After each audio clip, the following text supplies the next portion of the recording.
افسانہ کفن، حصہ سوم، افسانہ نگار Munshi Prem Chand, class SYBA semester 3۔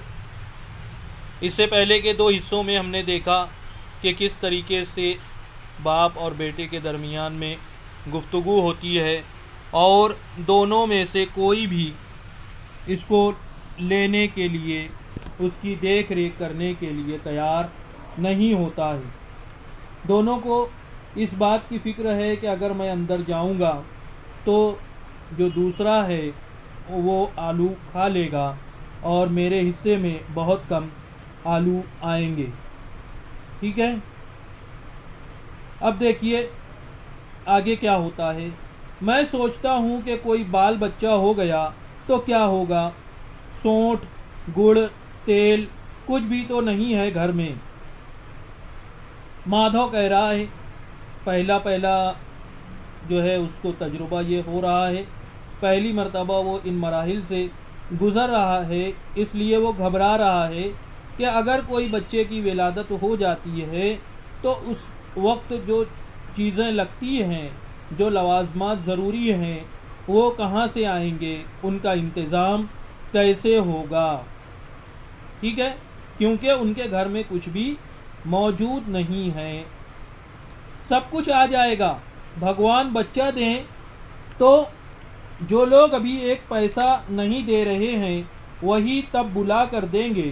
میرے 9 لڑکے ہوئے، گھر میں کچھ بھی نہ تھا، مگر اس طرح ہر بار کام چل گیا۔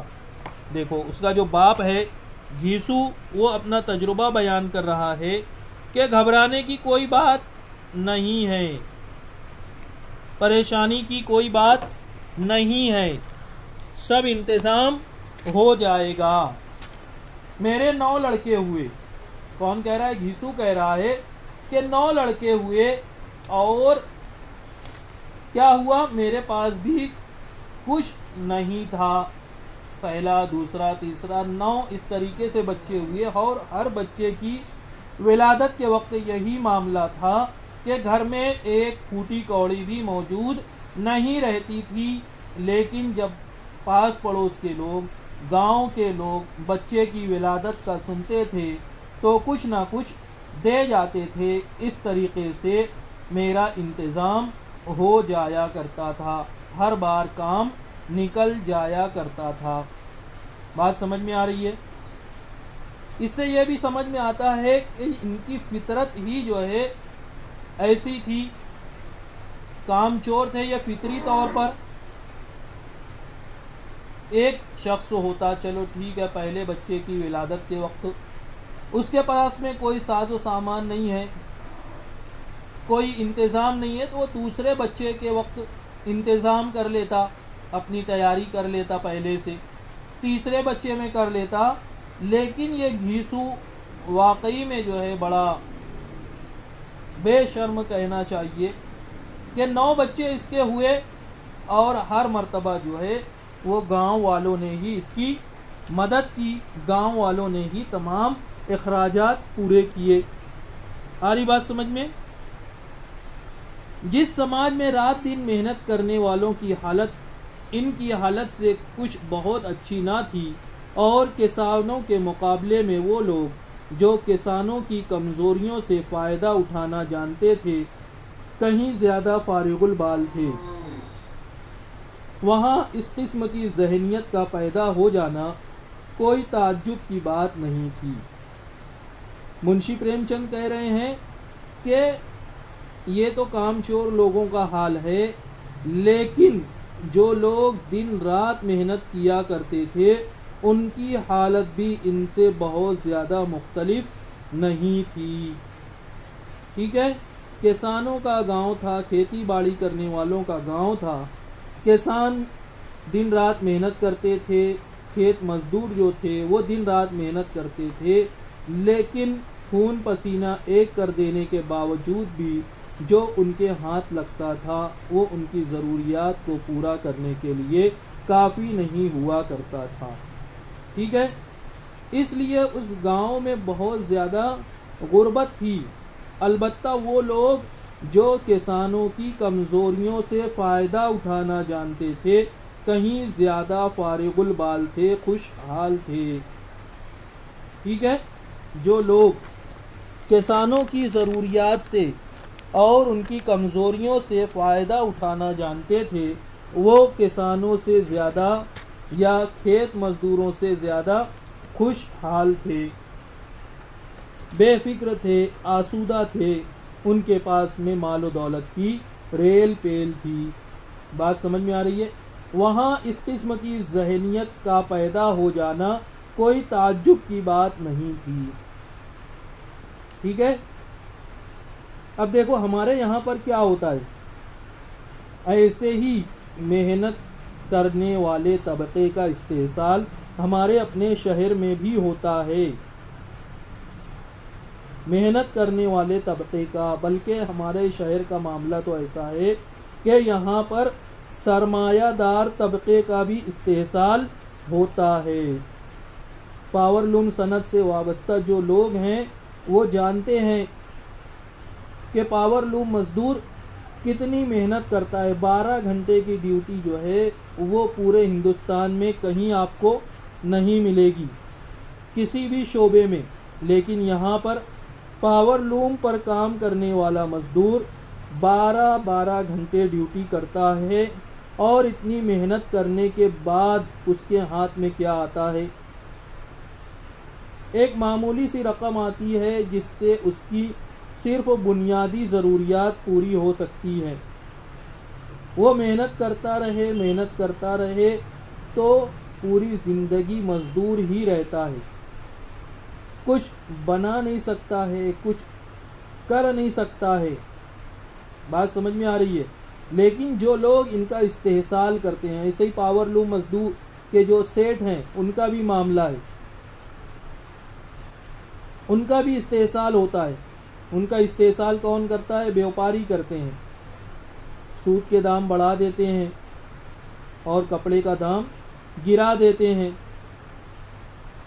اس طریقے سے سیٹ مزدور کا استحصال کرتا ہے، اور سیٹ کا استحصال جو بیوپاری ہے، کپڑا بیوپاری یا سود بیوپاری، وہ اس کا استحصال کرتے ہیں۔ اسی طریقے سے جو پاور لوم میں لگنے والی بجلی ہے، تو بجلی کمپنی بھی پاور لوم کے سرمایہ داروں کا، بنکروں کا استحصال کرتی ہے۔ آئے دن جو ہے بجلی بل بڑھا کر کے، نت نئے ٹیکس لگا کر کے، اور مختلف حربے جو ہے وہ لوگ استعمال کرتے ہیں ان کا استحصال کرنے کے لیے۔ آئی بات سمجھ میں؟ اس لیے منشی پریم چند یہ کہہ رہے ہیں کہ یہ دونوں دیکھا کرتے تھے کہ جو لوگ دن رات محنت کرتے ہیں ان کے یہاں بھی بہت زیادہ فارغ البالی یا مال و دولت کی ریل پیل نہیں ہے، محنت کرنے کے باوجود وہ حیران اور پریشان ہیں۔ اس لیے دونوں نے یہ مصمم ارادہ کر لیا کہ ہم بس بقدر ضرورت ہی محنت کریں گے۔ ارادہ نہیں کیا، لیکن ان کے عمل سے اس بات کا اظہار ہو رہا ہے کہ جب انتہائی سخت ضرورت پیش آتی اسی وقت یہ دونوں کام کرنے کے لیے نکلا کرتے تھے۔ ٹھیک ہے، ہم تو کہیں گے گھیسو کسانوں کے مقابلے میں زیادہ باریک بین تھا، اور کسانوں کی تہی دماغ جمعیت میں شامل ہونے کے بدلے شاطروں کی فتنہ پرداز جماعت میں شامل ہو گیا تھا۔ ہاں، اس میں یہ صلاحیت نہ تھی کہ شاطروں کے آئین و آداب کی پابندی بھی کرتا، اس لیے جہاں اس کی جماعت کے اور لوگ گاؤں کے سرغنہ اور مکھیا بنے ہوئے تھے، اس پر سارا گاؤں انگشت نمائی کر رہا تھا، پھر بھی اسے یہ تسکین تو تھی ہی کہ اگر وہ خستہ حال ہے تو کم سے کم اسے کسانوں کی سی جگر توڑ محنت تو نہیں کرنی پڑتی، اور اس کی سادگی اور بے زبانی سے دوسرے بے جا فائدہ تو نہیں اٹھاتے۔ دیکھو اب یہاں پہ منشی پریم چند اپنی رائے دے رہے ہیں کہ اگر ہماری مانیں تو گھیسو جو ہے وہ کسانوں کے مقابلے میں زیادہ ہوشیار اور چالاک تھا۔ وہ محنت کش کسانوں میں شامل ہونے کی بجائے شاطر لوگوں کی جماعت میں شامل ہو گیا تھا، یعنی محنت مزدوری کیے بغیر اپنی ضرورت پوری کرنا، پیسے کمانا۔ آج دیکھو جو ہمارے شہر میں بھی مانگنے والوں کی ایک جماعت ہے، جو بھیک مانگتے ہیں، ان کا پیشہ ہے، ان کا دھندا ہے، ہٹے کٹے ہوتے ہیں، پوری کے پوری فیملی یہی کام کرتی ہے، بھیک مانگنے کا۔ آپ لوگوں نے بھی دیکھا ہوگا پہلے زمانے میں جو معذور ہوا کرتے تھے، اندھے ہوتے تھے، لنگڑے ہوتے تھے اور کسی طریقے سے ہینڈی کیپ ہوا کرتے تھے، وہ لوگ مانگتے تھے اور وہ بھی شرماتے تھے۔ آج بھی ہمارے شہر میں کئی ایسے معذور لوگ ہیں جو رزق حلال کو ترجیح دیتے ہیں مانگنے پر، محنت کرتے ہیں، اپنی خود کی کمائی، اپنی محنت کی کمائی کھاتے ہیں وہ، حالانکہ معذور ہیں، پیر سے معذور ہیں، ہاتھ سے معذور ہیں، اس کے باوجود فطرت نے انہیں غیرت مند بنایا ہے، وہ کسی کی مدد لینا گوارا نہیں کرتے ہیں، اپنے زور بازو پر بھروسہ کرتے ہیں اور خدا پہ توکل کرتے ہوئے اپنی محنت کی کمائی کھاتے ہیں، کسی سے لینا، کسی سے مانگنا وہ گوارا نہیں کرتے۔ اس کے برعکس ایک بہت بڑی جماعت، ایک بہت بڑی تعداد اس طریقے کے مفت خوروں کی ہے جو بھیک مانگ کر کے پورا پریوار چلاتی ہے۔ پورے پریوار کے تمام لوگ ان کے اسی مانگنے کے دھندے کو اختیار کیے ہوئے ہیں۔ بہت شاطر، بہت عیار، بہت مکار، انتہائی ڈھونگی قسم کے لوگ ہوتے ہیں یہ۔ ابھی تو کچھ دوسری عورتیں بھی جو ہے وہ برقع لگا کر کے آتی ہیں اور وہ بھی مانگتی ہیں۔ یہ دھوکہ دینے والے لوگ ہوتے ہیں، شاطر ہوتے ہیں۔ تو منشی پریم چند یہی کہہ رہے ہیں کہ محنت کش کسانوں میں شامل ہونے کی بجائے گھیسو اور مادھو نے جو ہے وہ شاطر لوگوں کی جماعت میں شامل ہونا پسند کیا، لیکن ان کے بھی جو آئین و آداب ہیں وہ اس کی پابندی یہ لوگ نہیں کر سکتے تھے۔ بات سمجھ میں آ رہی ہے؟ بہت سارے لوگ پوری زندگی مانگ کے گزار دیتے ہیں، لیکن کسی کو خبر نہیں ہوتی، اچھی خاصی پراپرٹی وہ مانگ کر کے بنا لیتے ہیں۔ اب دیکھیے آگے، اس لیے جہاں اس کی جماعت کے اور لوگ گاؤں کے سرغنہ اور مکھیا بنے ہوئے، اسی کی جماعت کے، کس کے؟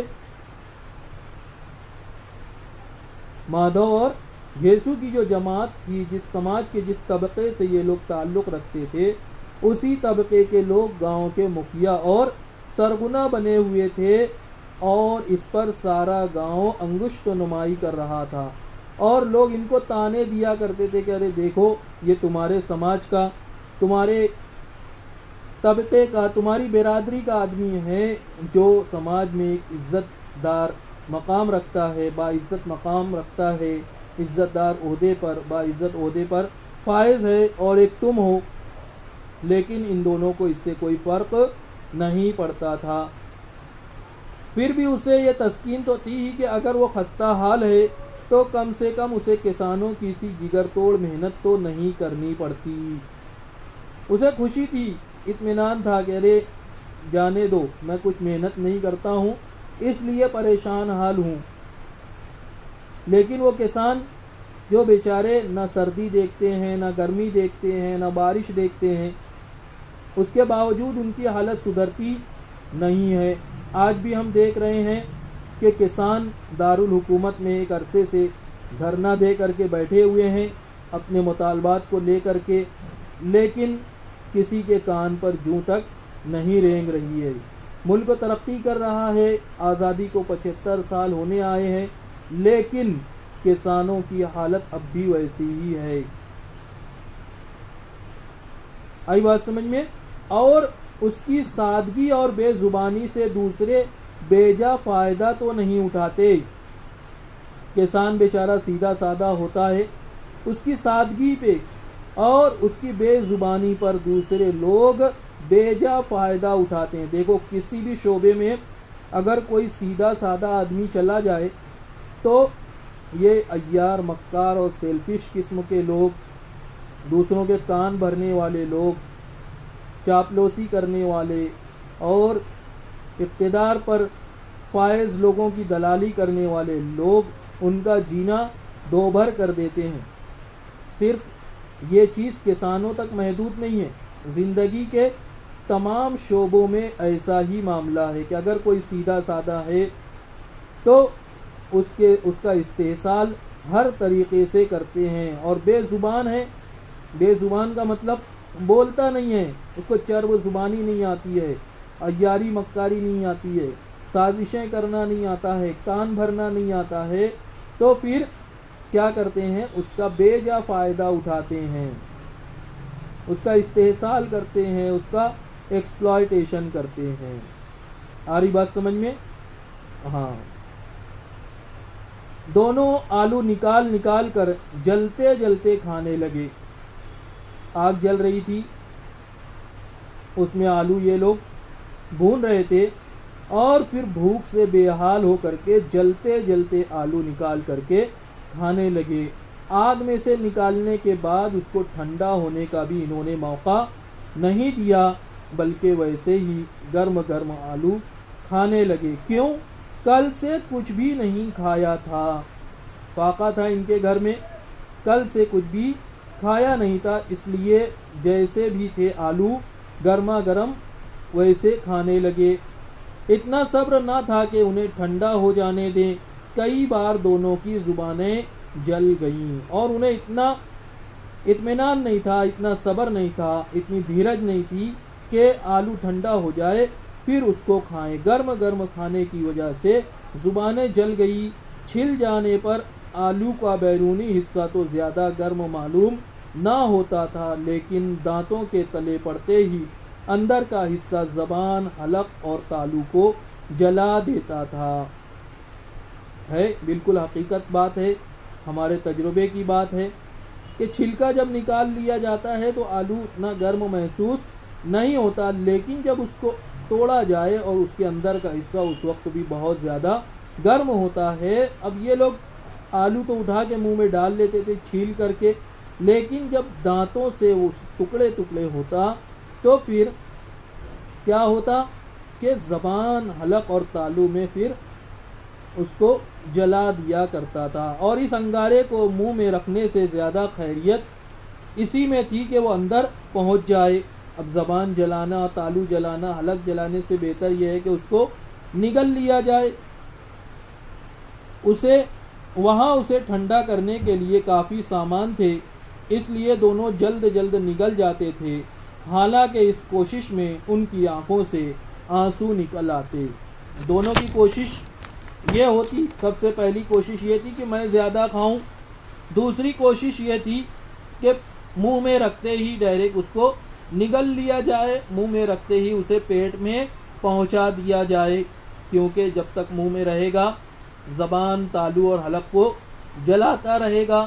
اب پیٹ میں چلا گیا تو وہاں پھر اس کے ٹھنڈا کرنے کے لیے بہت سارا سامان موجود ہے۔